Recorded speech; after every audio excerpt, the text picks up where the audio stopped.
दुनिया में एक ऐसी जगह है जहाँ धरती शांत है, आसमान भी शांत है, लेकिन आपका दिल पहली बार जोर से धड़कता है क्योंकि यह जिंदगी नहीं रहती, यह जिंदगी जमी रहती है।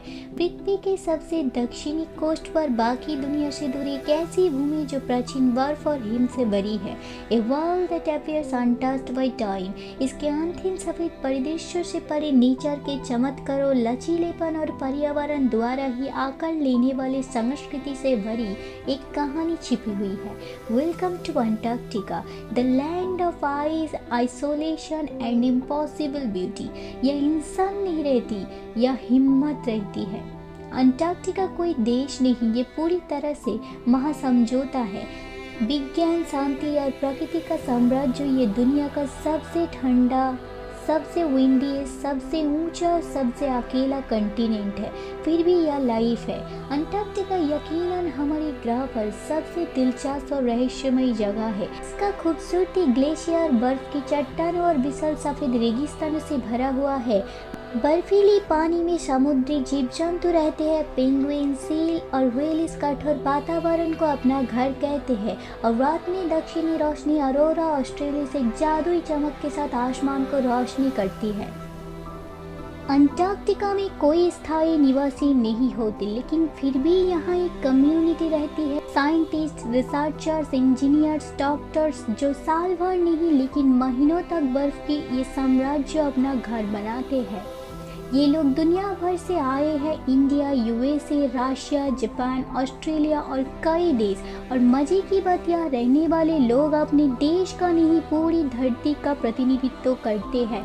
यहाँ पासपोर्ट नहीं पूछे जाते या डेडिकेशन मापी जाती है। अंटार्कटिका के ताजे पानी का 60 to 90% हिस्सा अंटार्कटिका की विशाल बर्फ की चादर में बंद है। अंटार्कटिका बर्फ की चादर पृथ्वी पर सबसे बड़ी है, जो अंटार्कटिका की माउंटेन्स, वैलीज और प्लेट्यूज के 14 मिलियन किमी स्क्वायर एरिया क्षेत्रों की कवर करती है। इसमें अंटार्कटिका का केवल 1% हिस्सा स्थायी रूप से बर्फ से फ्री रह जाता है।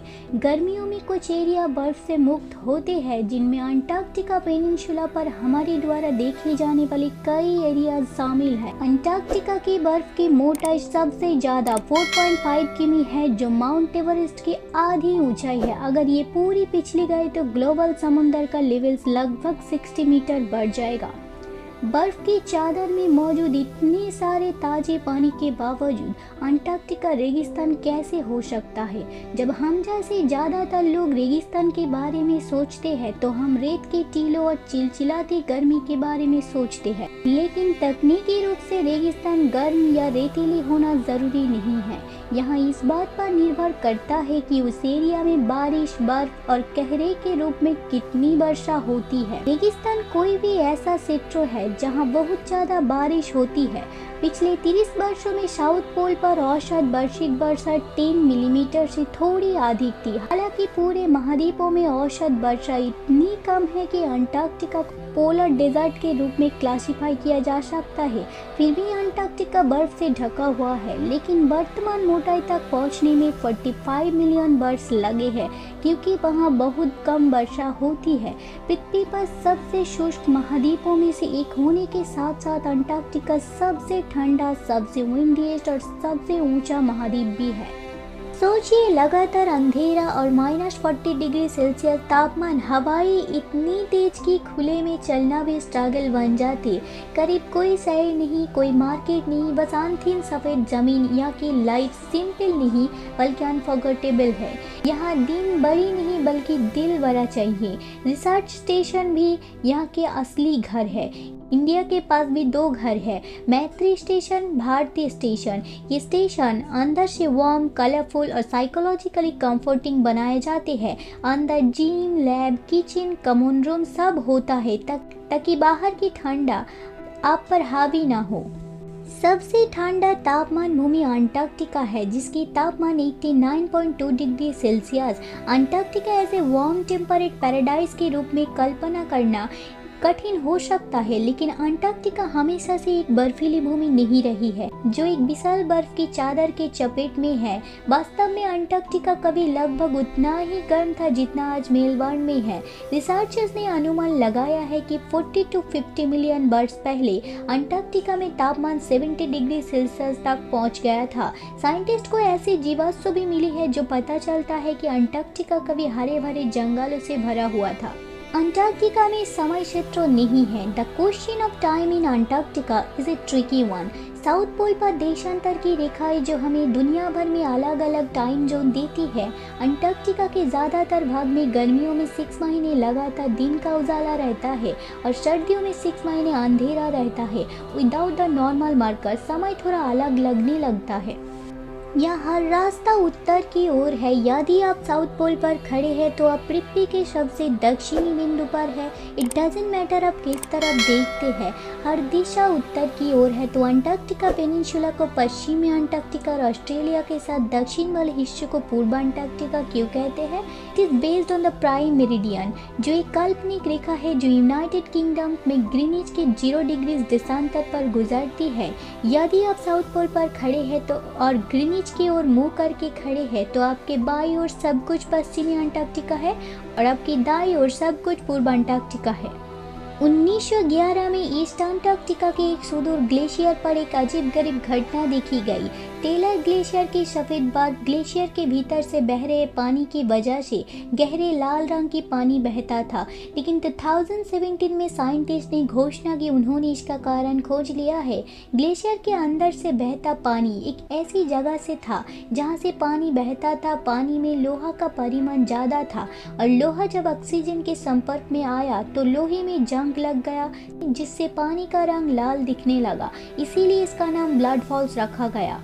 Although there are low levels of participation in Antarctica and diamond dust is one of them. Hero का चूर्ण छोटे छोटे बर्फ के क्रिस्टल से बना होता है that precipitated out of humid air near the earth's surface. ये बर्फीली कहरे जैसा होता है। जब बर्फीली क्रिस्टल हवा में लटकती है तो सूरज की रोशनी उन्हें चमका देती है, जिससे एक चमकदार ग्लिटरिंग इफेक्ट पैदा होता है जो लाखों छोटे छोटे तैरते हुए डायमंड जैसा दिखता है। डायमंड डस्ट खूबसूरत नज़ारे के लिए जिम्मेदार है।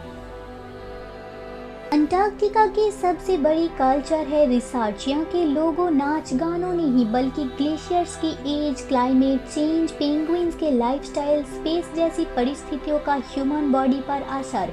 क्योंकि अलग अलग देशों के लोग होते हैं, त्योहार भी ग्लोबल होते हैं।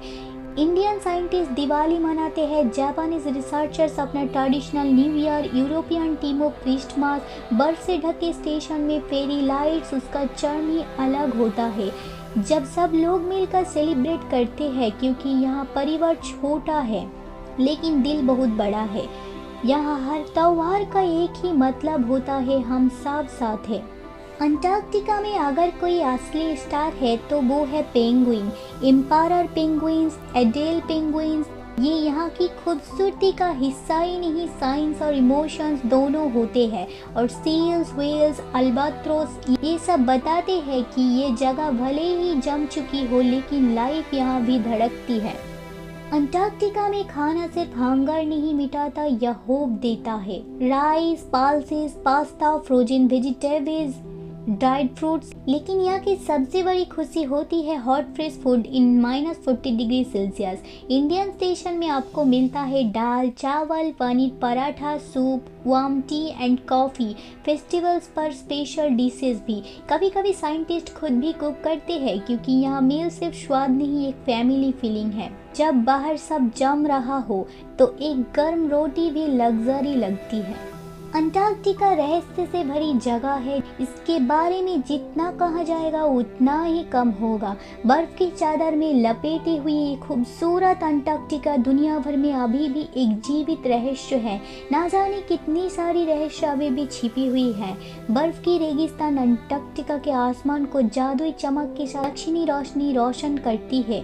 अंटार्कटिका आपको सिखाता है कि दुनिया में अभी भी ऐसी जगह है जो इंसानी सोच से अनटच्ड है, जहां प्रकृति का राज चलता है। यहां आकर आप समझते हो कि लाइफ सिर्फ कंफर्ट नहीं, करेज भी है। और शायद इसीलिए अंटार्कटिका किसी का घर नहीं, लेकिन हर एक्सप्लोरर का सपना है। यहाँ धरती जम सकती है, लेकिन इसका जादू आपके दिल में हमेशा जलता रहता है। अंटार्कटिका के बारे में जितना कहा जाएगा उतना ही कम होगा। ये था अंटार्कटिका के बारे में एक खूबसूरत छोटा सा अंटार्कटिका जर्नी। तो कैसा लगा ये अंटार्कटिका जर्नी कमेंट करके बता दीजिए। एंड ऐसे ही वीडियो देखने के लिए सब्सक्राइब टू माय चैनल।